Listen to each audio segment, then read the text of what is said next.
L'essentiel de l'actualité. Bonsoir, bienvenue à la troisième conférence des auditeurs ouest-africains. Conakry abrite les travaux. Ces spécialistes se retrouvent pour booster les États de la sous-région en termes de contrôle technique et financier. L'objectif étant d'accompagner ces différents États dans leur développement. Mohamed Trouakamara. C'est une initiative de AGA, entendue Association des auditeurs de Guinée.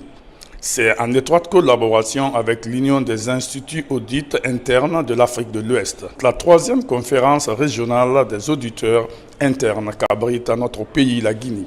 Cette rencontre de taille est axée sur le thème audit interne, acteur majeur de la gouvernance des organisations publiques et privées. Cette année, nous avons accepté d'organiser la conférence ouest-africaine d'audit interne en Guinée, sous l'égide du général Mamadou Doumbouya, qui encourage la bonne gouvernance en Guinée.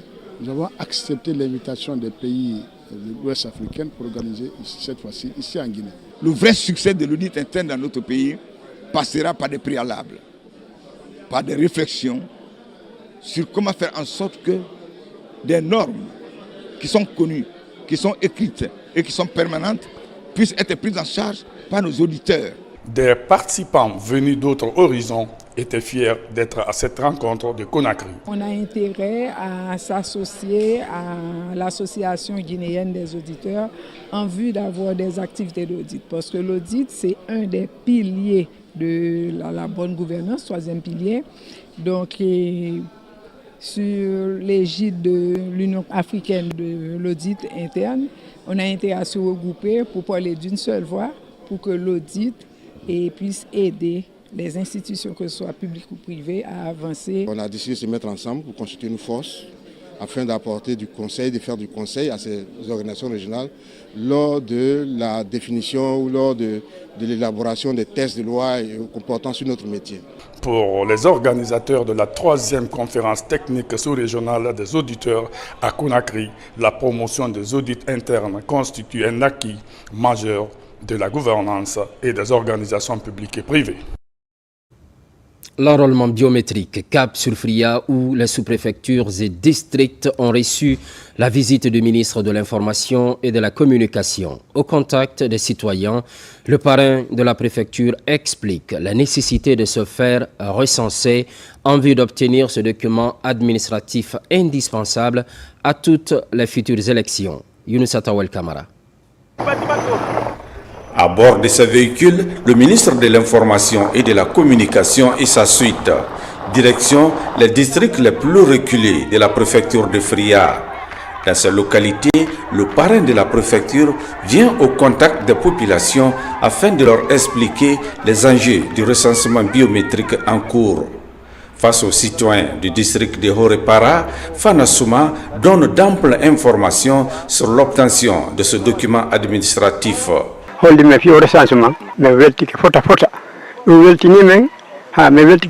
suis content de ce processus d'enrôlement initié par le président de la République. Nous les citoyens de Horepara, nous allons tous nous faire recenser. Nous vous annonçons la profonde motivation dans l'accompagnement des idéaux du CNRD et de son gouvernement. La communauté de Horepara apprécie l'évolution des désenclavements des localités de Horepara. De là, la délégation se rend dans d'autres localités de Sombori, notamment à Banguiné et Banguiné. Partout, le ministre Fanasouma exhorte les citoyens à se faire enrôler. Aucun de nos enfants n'a un document administratif. Moi, je fais 4 enfants et je n'ai aucun dossier. Je veux profiter de cette occasion pour me recenser. Je me fais enrôler pour que mon nom soit dans le registre. Je vais mobiliser mes enfants pour se faire recenser. Déjà, les populations se mobilisent devant le bureau de recensement pour accomplir ses devoirs civiques. Une réunion a été tenue entre la radio rurale et les autorités, parce que cette radio rurale est écoutée aujourd'hui dans toutes les localités de Fria. Donc c'est un moyen, et le meilleur moyen pour nous de faire passer très facilement vraiment le message permettant à la population de venir se faire enlever. On a commencé d'abord par les districts, les opérations se déroulent normalement, mais ce que nous constatons, c'est qu'il y a beaucoup d'engouement. Les populations sont fortement mobilisées pour donner à l'événement un éclat tout particulier, surtout ici à Fria. Nous avons aussi invité les médias, parce que c'est vraiment un événement extrêmement important, où les médias doivent jouer un rôle extrêmement important pour participer à ce processus d'enrôlement qui est vraiment extrêmement important pour l'avenir de notre nation. Et nous avons aussi constaté que partout où nous sommes passés, les populations sont fortement mobilisées pour saluer les œuvres du général Mamadi Doumbouya, le président de la République. Le ministre parrain de Fria va poursuivre cette campagne d'information et de sensibilisation dans les autres sous-préfectures et districts de Fria. Déjà, la radio rurale et les crieurs publics sont mis à contribution pour mener à bien cette campagne afin d'atteindre le public cible. De Fria, on fonce à Kindia. Là-bas, l'administration douanière se veut efficace, une ambition soutenue par la formation des cadres à l'intérieur du pays. La session est axée sur les nouvelles réformes, une opportunité saisie par les agents bénéficiaires. Yaya Silla. La douane guinéenne est à l'heure de la grande réforme du secteur économique et douanière. Les chefs de brigade des 33 préfectures de la Guinée se sont réunis ici à Kindia pour se familiariser avec la nouvelle réforme sur la surveillance douanière et la mobilisation des recettes. En choisissant de réunir les chefs de la surveillance douanière des provinces de l'intérieur à Kindia, la direction générale des douanes a opté pour une approche de partage sur les grands axes du projet de réforme afin d'impliquer et de faire adhérer l'ensemble des acteurs concernés.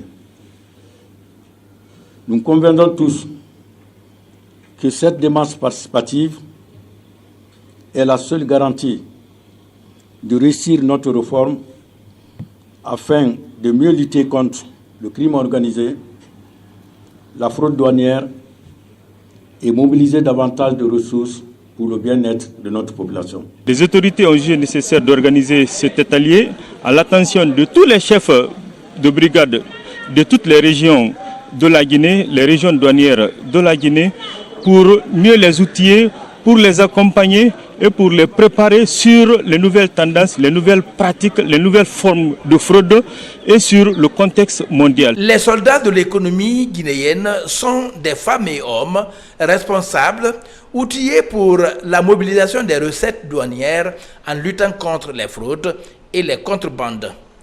La rencontre de Kindia a permis aux chefs de brigade de se mettre aux diapasons de ses pairs de la sous-région. Nous vous promettons à la sortie de cette salle qu'il y aura un changement net de la mentalité, une amélioration dans tous les sens, notamment dans le cadre de la recherche et la répression de la fraude sous toutes ses formes.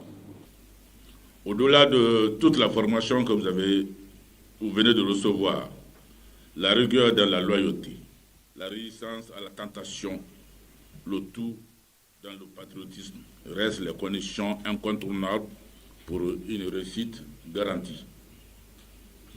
En tout cas, avec la refondation prônée par le CNRD, la tolérance face à la défaillance n'est plus qu'un lointain souvenir que chacun doit obéir et pour toujours. C'est donc un nouveau départ qui est entamé ici à Kindia après cette formation sur les réformes de surveillance douanière. Il se traduira à travers les résultats engrangés sur le terrain. Congrès national sur la douleur, c'est parti pour la 2e édition. Le thème de cette année touche toutes les catégories d'âge, notamment les femmes et les enfants, ainsi que le cancer. Une formation spécialisée est prévue, mais pas seulement. Des consultations gratuites se feront aussi dans la région de Boké. Fallu le Gallo. La douleur est une expérience sensorielle, émotionnelle, désagréable, associée à une lésion tissulaire réelle, potentielle ou décrite en ces termes par le patient.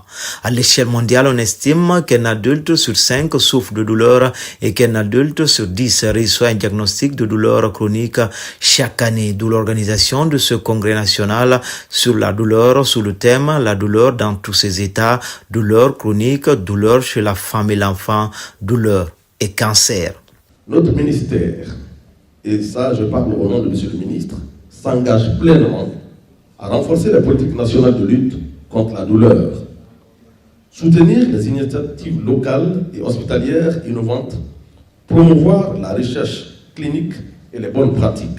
Les pathologies rhumatologiques sont en premier plan en ce qui concerne les causes de douleur. Donc il faut qu'il y ait beaucoup plus de spécialistes. Il faut que les jeunes viennent donc faire la rhumato en même temps que les autres disciplines. Cette pathologie constitue également le motif d'absence professionnelle le plus connu au monde. La douleur touche toutes les populations indépendamment de l'âge, du sexe, du revenu ou de la géographie. À Conakry, l'exercice est piloté par la Société guinéenne d'études et de traitement de la douleur. Ce qu'il faut retenir de ce congrès, c'est que la douleur est un symptôme, dans certains cas, qui alerte et qui sécurise l'organisme. Mais la douleur peut aussi être une maladie à part entière quand elle devient chronique. Et la douleur chronique, c'est toute douleur qui dépasse 3 mois. Et cette prise en charge doit être adaptée au patient. Quelqu'un qui a mal, une femme par exemple qui a des douleurs abdominales ou pelviennes durant ses règles, n'est pas prise en charge de la même manière qu'un patient diabétique qui a mal aux pieds. Donc il faut une prise en charge personnalisée. Les éminents chercheurs ici présents nous aideront à mieux comprendre les mécanismes de la douleur, notamment les fibres nerveuses, les chaînes de neurones et la spécificité des messages qu'elles conduisent. Pendant 2 jours, ces spécialistes vont chercher des voies et moyens afin de contribuer à l'amélioration de la prise en charge de la douleur en Guinée. Et cela à travers un partage de connaissances, une formation spécialisée et des consultations gratuites pour les populations vulnérables. Par ailleurs, Semaine nationale de l'altruisme, la citoyenneté est mise en avant. Une campagne de sensibilisation se déroule pour la circonstance. La préservation des biens publics est évoquée. Les élèves sont la cible de cette campagne. Moussa Bangoura. Ce mouvement des élèves annonce le lancement de la 8e édition de la Semaine nationale de l'altruisme, ici à l'école primaire de Kaporo. Autorités locales, éducatives, encadreurs et élèves étaient tous mobilisés. Le Mérite International Jeunesse pilote l'événement. Chaque année, nous organisons pour que les citoyens guinéens puissent effectuer des activités altruistes sur toute l'étendue du territoire. C'est d'amener nos jeunes citoyens qui soient des modèles de citoyens en matière d'entretien des biens publics en Guinée. Le thème retenu cette année est les biens publics et la citoyenneté. Avec ces élèves, des conseils seront prodigués pour un changement de comportement dans les quartiers. Les messages que nous avons véhiculés, c'est le civisme, c'est le patriotisme, c'est l'engagement citoyen. Donc cette nouvelle génération est la relève pour demain. Donc nous avons inculqué le volontariat, le civisme, le patriotisme. C'est-à-dire les jeunes là aujourd'hui, c'est les jeunes qui vont prendre la relève demain. C'est eux qui seront les ministres, les présidents, c'est eux qui seront les chefs de cabinet, les directeurs, les maires, etc. Donc ce sont des jeunes qu'on doit inculquer l'unité de la nation, l'engagement citoyen, la paix et la solidarité entre les Guinéens. Nous souhaitons que chaque enfant de notre commune, chaque jeune de notre commune comprenne l'enjeu de la citoyenneté, puisse mieux se comporter. C'est en cela se trouve le meilleur futur de nos enfants. Donc nous devons tous contribuer à l'éducation civique et l'éducation citoyenne de nos enfants. Pendant une semaine, plusieurs activités seront menées par le Mérite International Jeunesse, notamment des causeries éducatives, des actions citoyennes et conférences-débats dans les établissements publics. Pendant ce temps, les 72 heures de livre sont perçues comme un espace d'échange riche et varié. 2 auteurs, Dr Selou Diallo et Mohamed Kondé, ont marqué cette journée par la dédicace de leurs ouvrages entre réflexion institutionnelle et plaidoyer pour un journalisme éthique. Leurs écrits ont captivé le public. Maïmouna Bella Diallo pour plus d'explications. Les 72 heures du livre ont été marquées ce jeudi par 2 dédicaces majeures. La première concernait 2 ouvrages de Dr Cellou Diallo, écrivain et avocat qui s'intéresse à la répartition des compétences normatives et au déséquilibre des rapports entre les organes politiques sous la 4e République. L'auteur y soulève la problématique de l'incohérence des textes et du cadre institutionnel qui régissait cette période. À travers des écrits, Dr Diallo apporte une contribution importante au débat institutionnel et juridique dans un contexte marqué par la refondation en cours. J'ai voulu écrire celui-ci, ce premier ouvrage, pour apporter un minimum d'éclairage sur le système normatif et préciser comment est-ce qu'il devrait fonctionner pour le bonheur de non seulement des acteurs publics, mais aussi des usagers que nous sommes. Le second est parti de la volonté d'apporter des idées nouvelles.